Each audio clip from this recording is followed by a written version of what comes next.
በአለማችን ላይ በተለያዩ ዶሮ እርባታ ውስጥ የኤግሼል ኳሊቲ ይሄን ያክል ደረጃ ደርሷል።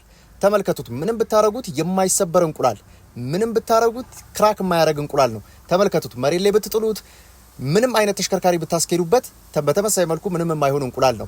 ነገር ግን አንተ ፋርም ላይ ወይም ደግሞ አንቺ ፋርም ላይ ያሉ ዶሮዎች የሚጥሉት እንቁላል ኤግሼል ኳሊቲው በጣም ደካማ ከሆነ ወይም ደግሞ ልክ በምትመለከቱት መልኩ ስብር የሚል ምንም ጥንካሬ የሌለው ቅርፊት የሳሳ ልክ የፔስታል አይነት የሳሳ አይነት ቅርፊት እየጣሉ ከተቸገራችሁ 3 ግብአቶችን ጠቁማችኋለሁኝ። ዩቲዩብ ቻናሌ ላይ በሰፊው የምታገኙት ነው የሚሆነው። እንዴት ተጠቀሙታላችሁ፣ በኩንታል ምን ያክል % አስገባላችሁ የሚለውን እንዲሁም ደግሞ ግብአቶቹን የምታገኙባቸውን ቦታዎች ዩቲዩብ ቻናሌ ላይ ጠቅሼላችኋለሁኝ።